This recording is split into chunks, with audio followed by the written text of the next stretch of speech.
after that, they left, and I just wanted to throw myself off a cliff.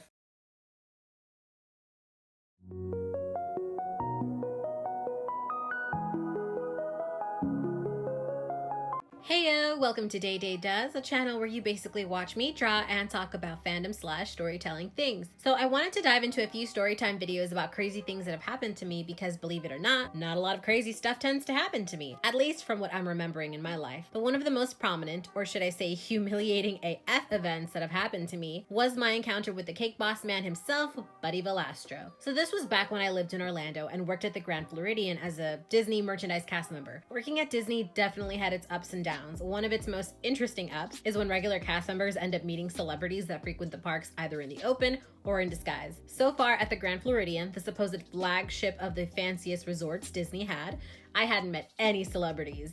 Rich people, tons of them. Celebrities, not a one, at least at that point in time. Now, I forget when precisely this was. I think it was around 2015. I had begun working at Disney around 2014, so I was there at the Grand for like quite a bit. In the hotel, there were 5 main stores: the Mickey Disney shop, the soap store, the men's store, and the women's boutique, and the sundry / grocery store. Disney didn't own the soap store, so us Victorian looking guys and gals worked the other 4 stores. We would rotate daily in each store, so we never really worked at one store every day, unless of course you were a sought after full-timer. The full-timers at the time mostly worked at the Disney shop where all the toys and Disney merchandise was. It got heavy traffic because it was next to the entrance of the monorail, so it kept the hours rolling. The sundry / grocery store is also where they worked. It's where the food, medicine, alcohol, and houseware stuff was. So it was constantly packed like every 20 minutes or so. And then you finally have the ladies boutique, where lots of ladies always came in to look at stuff and maybe buy the pricey items being sold. For this particular day, because I was just a little part-timer at the time, I was placed in the men's store, which was known to be dead quiet, especially during the daytime. Men aren't really known to shop like women, so I would only get like a few stragglers every now and then. Any serious sales were like few and far in between. Because of this, there was only 1 cast member allowed to be stuck in that store, since 2 would just be excessive apparently, which sucks because it can get really lonely just standing in an empty store for like 6 to 8 hours straight. So there I was, all by my lonesome, when 3 gentlemen walk in. Now, we're encouraged to interact with any guest that comes in, but because I'm the type of person that does not like chatting with random strangers, if I have nothing to contribute, I just tend to look at the newcomers,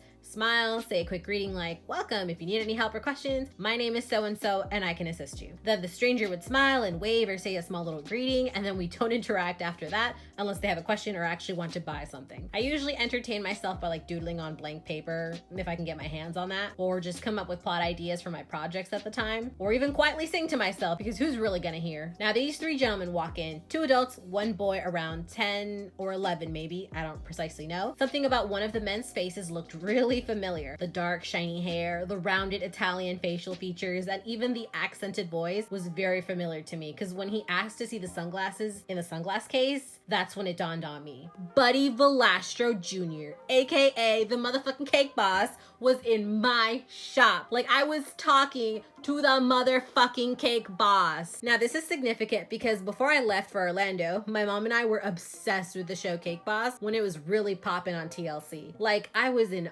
awe of all the wild special order cake designs he had to make and the resourcefulness and adaptability he displayed on the show. Like, I loved the show even more because it was a time where me and my mom bonded, and I felt closer to her because we were so invested in the show, and by extension, Buddy. Like, when my family traveled to New York City to visit some family friends, I was very aware of the fact that Hoboken, which was the city where Carlo's Bake Shop was located in, was literally across the bay. Like, Jersey was right there. My desire to visit the shop was so huge, my dad went out of his way to grant me my wish. We drove to Hoboken after our visit. I even got to see glimpses of the Lackawanna factory that Buddy had acquired on the way to the bakery. And let me just say, the bakery itself is so tiny. Like, I wasn't expecting it to be so quaint. It was very pretty though. It was very pretty, don't get me wrong, but it was just so...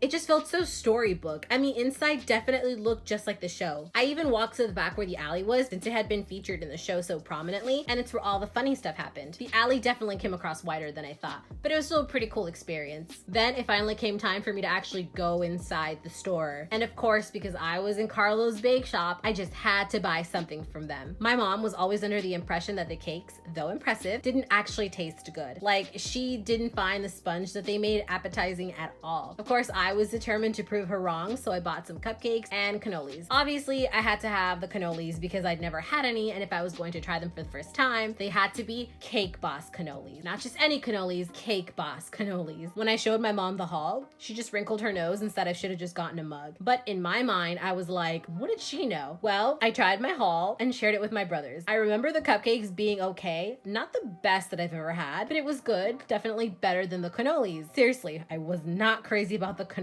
In the end, mentally, I kind of agreed with my mom that I really probably should have just gotten the mug because the food wasn't so memorable. So that was a lesson well learned. But anyways, fast forward to when I realized that Cake Boss was in my shop. And boy, was that a mistake to realize, because that's when my nerves kicked in and I became super nervous. I didn't have any intention to actually ask for an autograph or really tell him I was a huge fan. One, I was just odd that I was interacting with him. And two, Disney had a rule that us cast members were to treat celebrities like any other guests and not make a big deal or bother them about autographs. Which, you know, cool, I more than understand. Still though, my nerves were shaking. So I showed him the glasses from the case and I told him the price for some items. He picked up a couple of stuff, and the guy that was with him, a cousin I believe, don't really know his name, but he also grabbed something or two. So when guests want to buy several items of stuff, they can place it on the checkout counter because we don't really have any hand baskets. I was already nervous that Buddy was there, and I was even more frazzled because there were some items he wanted to see that I had to get from behind the register. But because the organization behind the register was a mess and we usually don't have half of what's on display, I was embarrassed that our supposedly fancy men's shop didn't have like any important stock. Regardless, he ended up wanting to buy some things, a whole $400 worth of things, I believe. The cousin had like 2 items. Now here's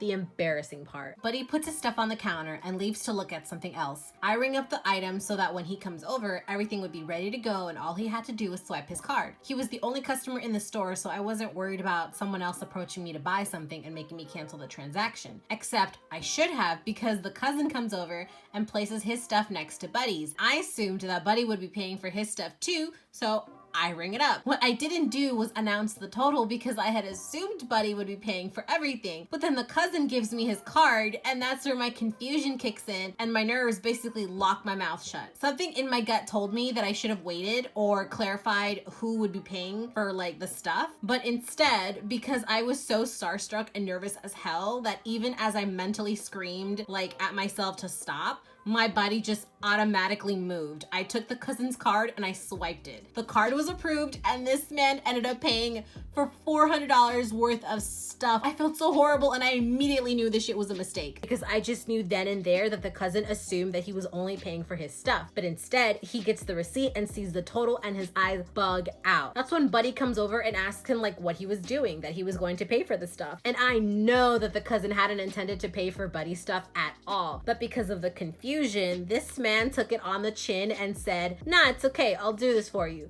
And Buddy was like, "No, it's $400 something." And the cousin was like, no, it's my treat. And I was so embarrassed because it was obvious that this was a mistake and I made the mistake because I was so nervous and I rung him up with Buddy's stuff when I should have just waited and clarified. So obviously the cousin was not going to keep this charge because it's way too much money. I told him that I could refund the charge and Buddy can pay for it instead. Obviously, Buddy was on board with that plan, but he was annoyed with the inconvenience in the first place, and I felt so bad to be causing the inconvenience and annoying Buddy and accidentally charging the cousin and inconveniencing him too, because I promise you I am a very competent worker. Like, it's been a good 3 years of retail experience. I know what I'm doing. But because I was literally starstruck and nervous as hell, I ended up making like a huge mistake and making myself look bad. And even worse, Disney merchandise has this policy that the cast member who rung up the guest cannot be the same one to conduct a refund, which means I had to have another cast member do the refund. Problem is, I'm alone in the men's store, which means I had to call another store, specifically the Disney one, which is on the same floor, and ask them to send a spare cast member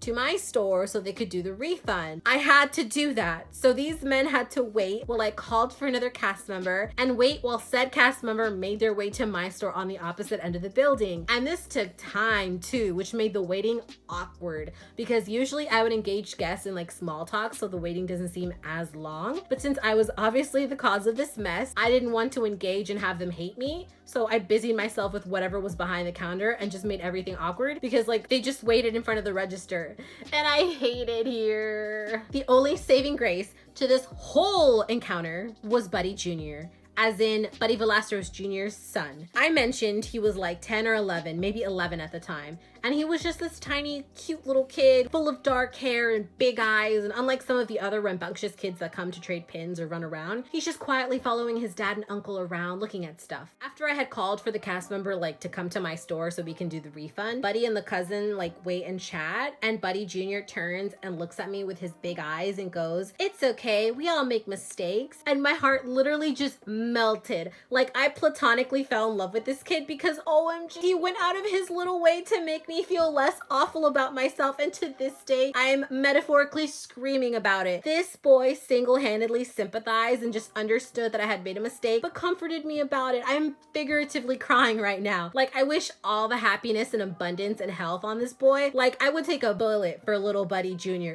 If the zombie apocalypse happened, I would volunteer as his bodyguard and take one for the team just so this kid can live a stress-free life. He was just so kind, and the encounter was only a minute, but it made all the difference. I don't think Buddy and the cousin heard him though, but if they did, they didn't say anything about it. Soon enough, my coworker finally came in like a superhero and rung up the refund. I think I did the regular transaction for Buddy afterwards, but because of the humiliating experience and the curt manner Buddy adopted since the mistake, I didn't say anything else aside from "have a grand day." After that, they left, and I just wanted to throw myself off a cliff. Oh well. I never did finish watching season 5 or 6 of Cake Boss, I think. I stopped watching the show after I left home, and to this day, never finished the latest seasons. Just as well. I didn't mean to cause problems for Buddy and his cousin, but the whole encounter and irritated coolness of Buddy's attitude left me feeling kind of disillusioned. He was probably mad at me, and he had right to be, but the anger came across as more irritated and annoyed and curt than an entitled Karen type of anger, and at least the cousin wasn't frosty towards me. I think he was just glad the money would be returned to his card. So sorry, my guy.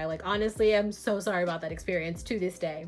But if there was ever a bright spot to this experience, it's that I am forever a Buddy Jr. stan, for sure, for sure. If I could give him the moon and stars, I would in a heartbeat. He even ended up waving goodbye to me when they left. And that concludes my humiliating encounter with my fave celebrity at the time, Buddy Velastro Jr., aka Cake Boss. Did I learn anything from that encounter? Yes. Being starstruck sucks. I would also like to reiterate that I am a competent retail worker because I've never messed up so badly with any other guest, but as soon as this man shows up, suddenly it's my first day on the job. I don't think I've ever told people about this specific encounter, only that I met the Cake Boss once at the Grand Floridian and that I counted as my official celebrity encounter. There were other almost encounters with other celebrities, but those are stories for another time. And we've made it to the end of the video, everyone. If you've listened to the end of my embarrassing tale, thank you. Appropriate links of my little artwork here will be provided in the description box below. Don't forget to like this video and subscribe to my channel if you're feeling my content, as well as click the bell to get notified whenever I upload my next great thing. Until next time, y'all. Cheers.